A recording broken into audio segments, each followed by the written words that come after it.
Hola, ¿qué tal, gente bonita de la ciudad de Vallehermoso y sus alrededores? Bienvenidos al programa Sunel Records, un espacio para tocar temas diversos de salud mental, espiritualidad, superación personal, balance y expandirnos más allá de lo conocido.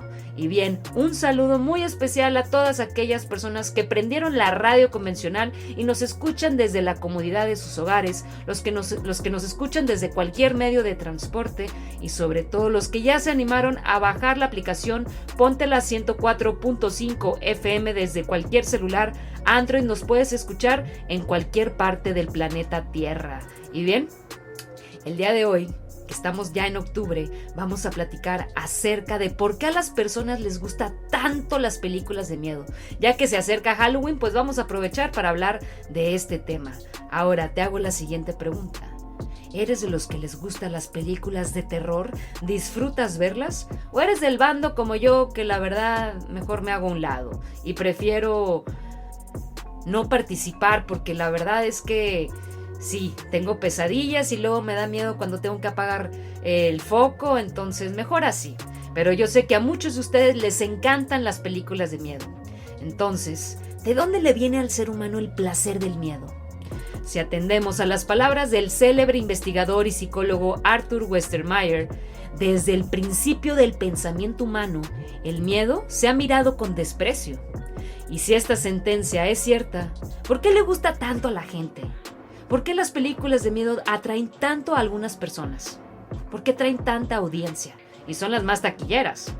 Tal vez no haya una respuesta genuina y totalmente cierta para encontrar el placer que tantas personas encuentran en esta emoción y que les hace recurrir a las películas de miedo. Sin embargo, vamos a tratar de localizar la raíz de esta singular emoción, en general enemiga y de vez en cuando requerida en este programa. Comencemos. El placer del miedo controlado. Vamos a empezar aludiendo al testimonio de la socióloga Margit Kerr, que además trabaja de forma permanente en una atracción llamada la Casa del Terror en Pittsburgh, Estados Unidos. Para ella, la clave está en el control. ¿Y a qué se refiere Kerr con el control?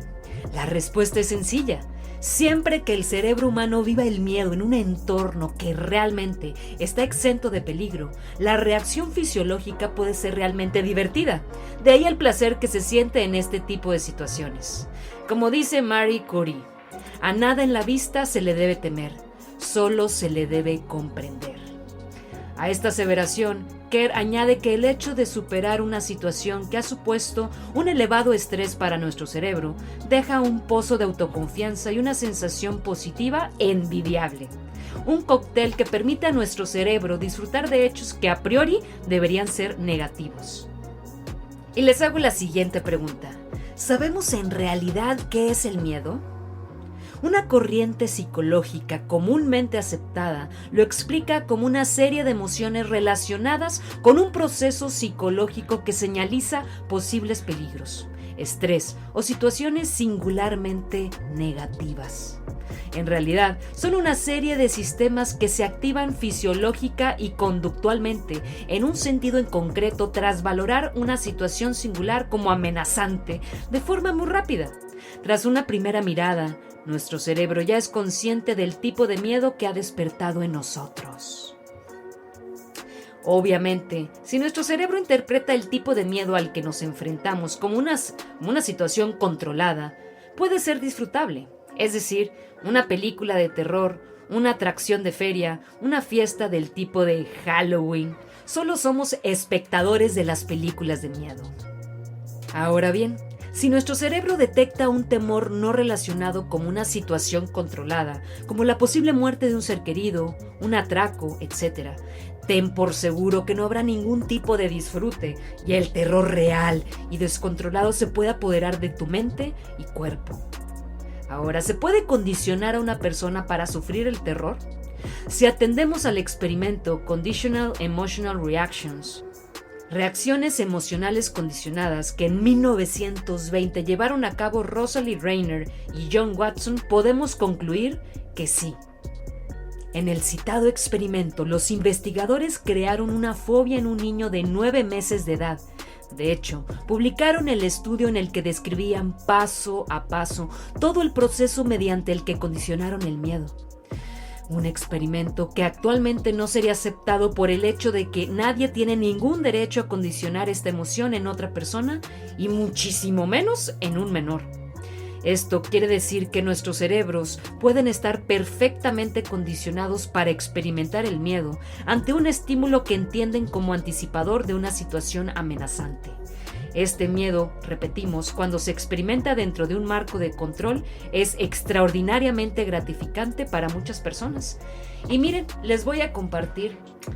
Los que son de mi generación, los que son chavorrucos de 30 para arriba o 25, de chiquita me decían: ten mucho cuidado en desvelarte porque a las 12 de la noche sale el diablo. Y a los niños se los lleva el del costal.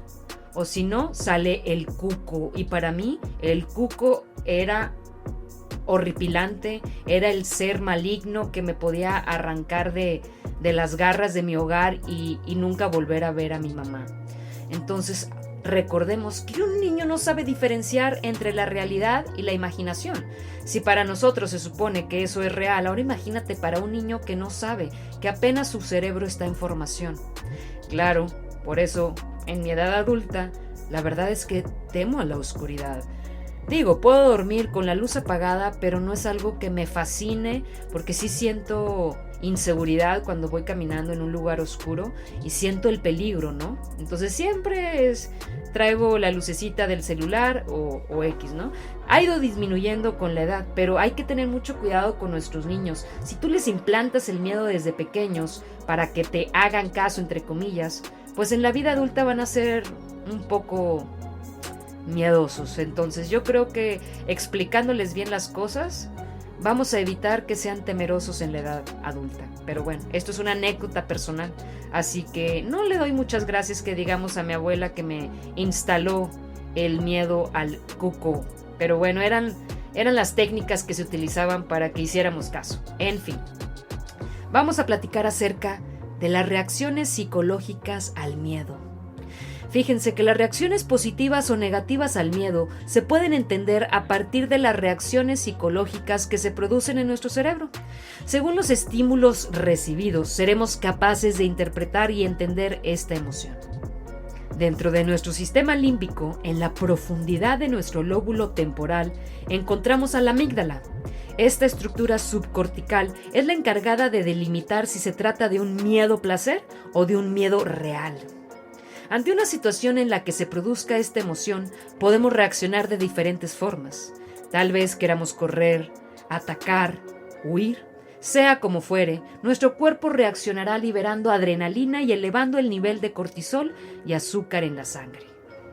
Esta enorme descarga de nuestro organismo, ¿será que es positiva? En realidad, si estás en un entorno controlado y tu mente sabe a ciencia cierta que no hay peligro alguno, será un gran placer para todo el cuerpo, que disfrutará consumiendo las sustancias que ha liberado sin la interferencia de ninguna amenaza real. Por eso, las películas de miedo atraen tanto. Como dice Michael Pritchard, el miedo es ese pequeño cuarto oscuro donde los negativos son revelados. Así que ya sabes, si todo está bajo control, el placer del miedo puede ser una herramienta más para mejorar tu estado de ánimo. Una manera de darle un capricho a tu cerebro para que se dé un banquete de sustancias que le encantan sin que nada ni nadie le moleste y que nadie salga herido. Claro está, si luego realmente no aparece el león. Ahora, te hago la siguiente pregunta. ¿Te gustan las películas de miedo? ¿Encuentras placer en verlas? Bien, me respondes enviándome un mensajito al 894-100-3540. Estás escuchando el programa Sunel Records aquí en Ponte la 104.5 FM. Vamos a un corte comercial. No te muevas. Hola, ¿qué tal? Bienvenidos de regreso aquí a Ponte la 104.5 FM. Estás escuchando el programa Sunel Records. Y a continuación les voy a platicar acerca de un tema que a mí en lo personal me apasiona. Y se trata acerca de los noctámbulos y el encanto de la noche.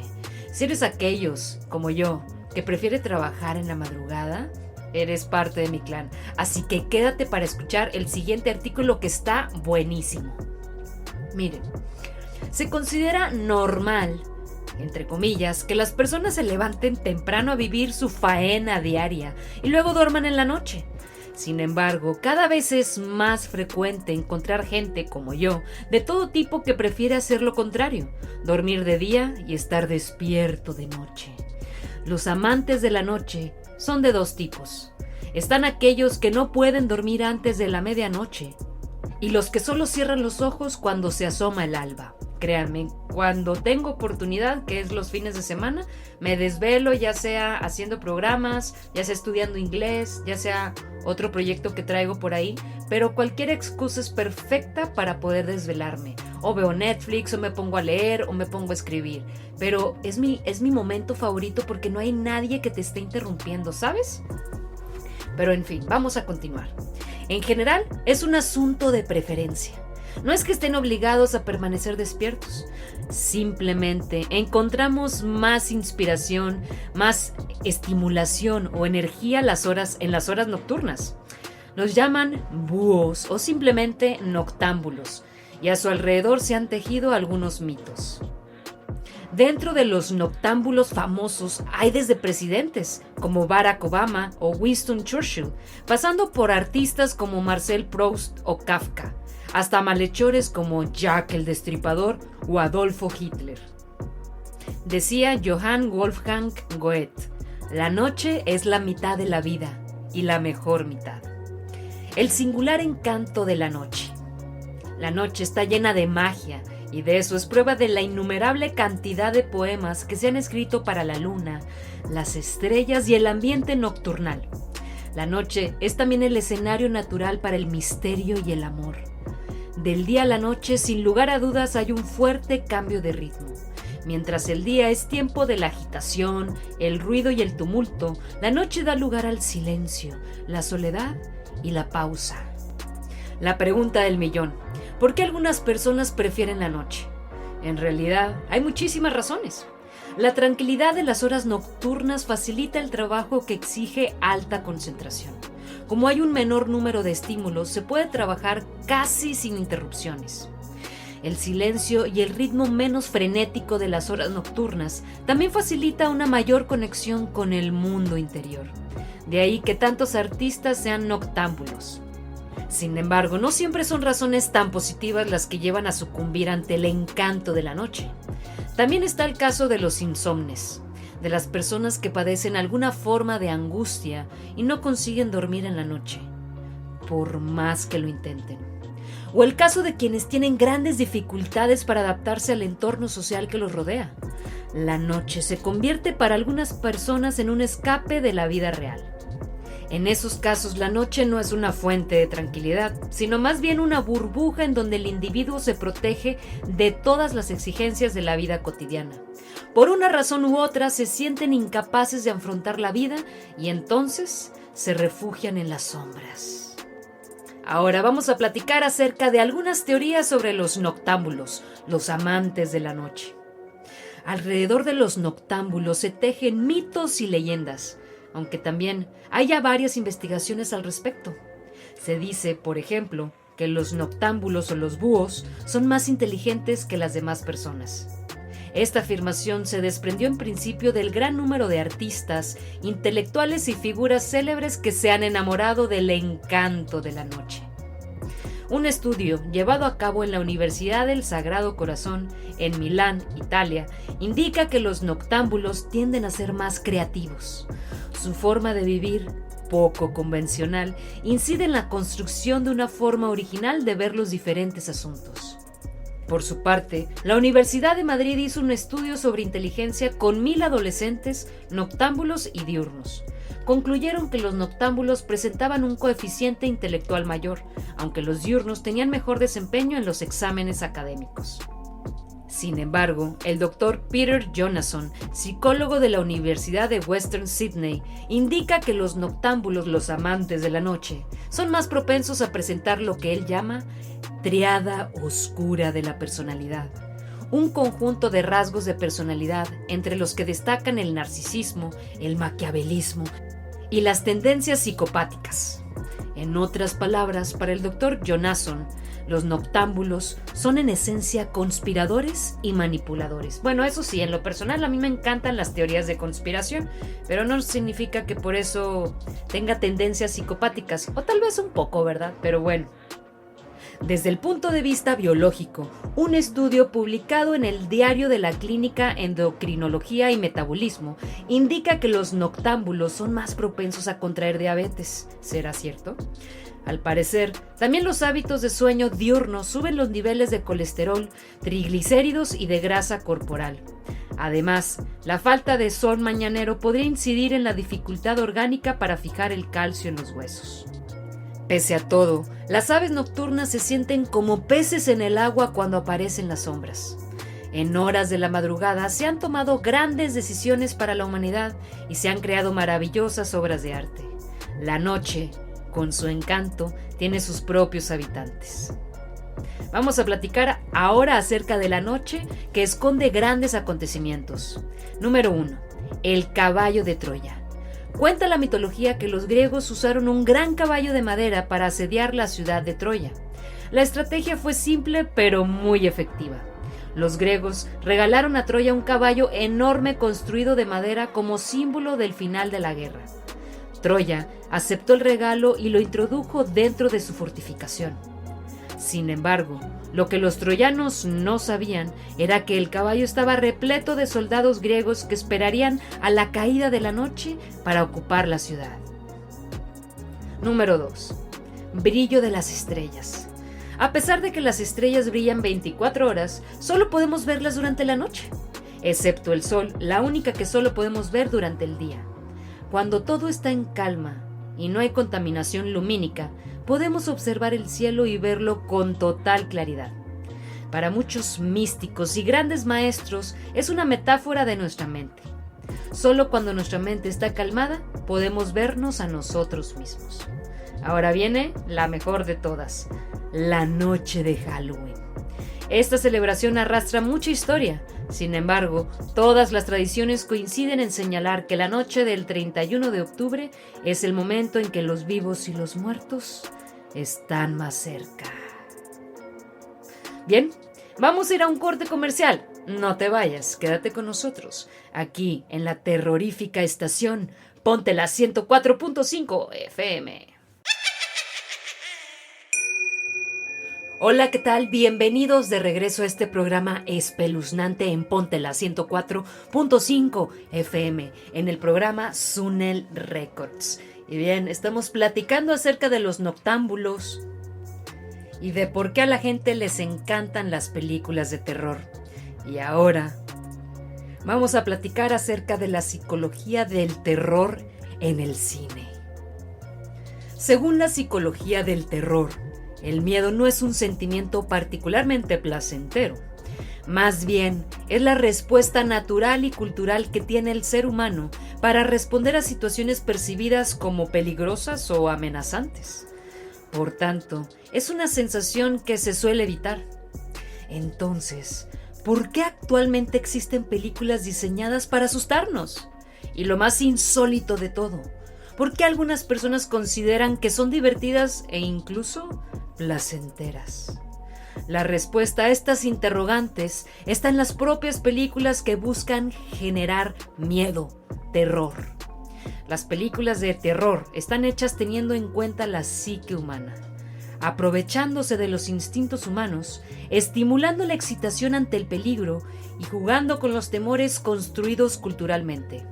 Por consiguiente, mediante la psicología del terror, veremos por qué puede llegar a ser placentero sentir ese miedo que buscan despertar las películas de terror. Ahora, todos sentimos miedo. Todos en algún momento de nuestras vidas hemos sentido miedo.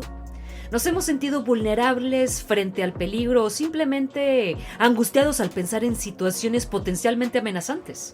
Y todo esto porque el ser humano está codificado instintivamente para reaccionar ante el peligro, ya sea huyendo o confrontándolo directamente. Todo esto con el objetivo de aumentar las probabilidades de supervivencia. Sin embargo, el detonante del miedo cambia dependiendo de la cultura de cada individuo. Aunque hay algunos elementos que son constantes, el ser humano suele tener miedo generalmente a 3 cosas: a la soledad impuesta, lo desconocido y a la muerte. Esto sin negar que existen detonantes del miedo personales como las fobias, que suelen ser construcciones psicológicas y sociales. Es de estas respuestas instintivas y construcciones culturales en el que los cineastas se valen para generar miedo en las películas de terror. Pero esto todavía no responde por qué decidimos ver películas de terror. Esto lo veremos a continuación. ¿Por qué nos gustan las películas de terror? Las películas de terror, para gustar, deben guardar cierto equilibrio entre el miedo y el placer.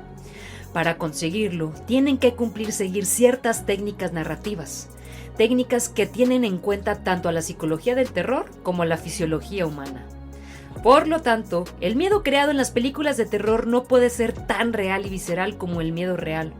Siendo más concretos, el espectador siente miedo, pero sin llegar a escapar de eso que le produce miedo, porque en su fuero interno sabe que se enfrenta a una ficción. Algunas técnicas narrativas más frecuentes para conseguir este efecto son: la película debe tener suficiente tensión, suspenso y misterio. Todo para generar ciertas expectativas en el espectador y de esta manera garantizar su interés hasta el final de la película. Número 2. Los espectadores deben sentir empatía y compasión por los protagonistas de la película de terror. Cuando el protagonista sufre una desgracia, el espectador debe sentir cierto grado de identificación con él, cierta empatía. Asimismo, cuando el protagonista le pase algo bueno, el espectador debe aliviarse. Número 3. El antagonista debe ser odiado y despreciado por los espectadores. El enemigo de la película no debe generar empatía, más bien todo lo contrario.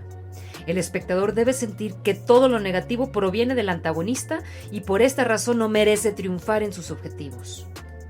Asegurar que lo que muestra en la película de terror parezca irreal o poco verosímil, para que al espectador le quede claro que lo que ocurre en la película no es real. De esta manera el espectador podrá trazar la distinción entre ficción y realidad de la que hablábamos antes. Y número 4. Procurar que el final de la película de terror sea feliz o al menos satisfactorio. Que a pesar de todas las desgracias mostradas en la película y las adversidades sufridas por el protagonista, haya un cierre satisfactorio o que equilibre la balanza. Las teorías psicológicas usadas en las películas de terror. Pero no basta con las técnicas narrativas para que una película de terror sea un éxito taquillero. También deben emplear algunas teorías psicológicas, aprovechándose de algunas nociones de la psicología del terror. El más básico de todo es el condicionamiento positivo. A pesar de todos los males que azotan a los protagonistas de las películas de terror, el alivio que se siente cuando se salvan produce un efecto placentero en los espectadores. Este efecto es lo que busca la mayoría de los espectadores al ver una película de terror, por lo que los amantes del cine de terror disfrutan no solo lo negativo, sino también lo positivo de estas películas. También, algunas películas de terror se valen del placer de castigo. En un estudio realizado en 1993, se estableció que muchas personas disfrutaban de las películas de terror como Viernes 13 en 1980 o Halloween 1978, porque creían que los personajes que morían asesinados se lo merecían. Todo esto complaciendo estándares de moralidad de algunos espectadores. Según la psicología del terror, las películas que buscan generar miedo se valen mucho de los estímulos incondicionados que generan miedo o sobresalto en la conducta humana. Estos estímulos pueden ser ruidos intensos, movimientos súbitos y mostrar cosas extremadamente extrañas y amorfas en situaciones inesperadas. Por último y no menos importante, hay que considerar que la efectividad de las películas de terror depende de la personalidad del espectador. Hay personas que buscan ser excitadas al ver una película, mientras otras prefieren ser relajadas. Por lo que las películas de terror no son para todo el mundo ni para todos los momentos. Bien, espero que hayan disfrutado de esta sección del programa. Muchísimas gracias por haberme acompañado. Mi nombre es Elisa Zúñiga y vamos a estar platicando acerca de temas terroríficos en este mes de octubre. Me puedes encontrar en todas mis redes sociales como Sunel Records con Z y doble N, donde puedes encontrar meditaciones guiadas, reflexiones y uno que otro programa que llegué a subir a YouTube o Spotify. Y recuerda, lo que no reparas estará benditamente destinado a repetirse. Namaste. Recuerda compartir este episodio con las personas que tú creas que le puedan servir, activar la campanita para más contenido y hasta la próxima.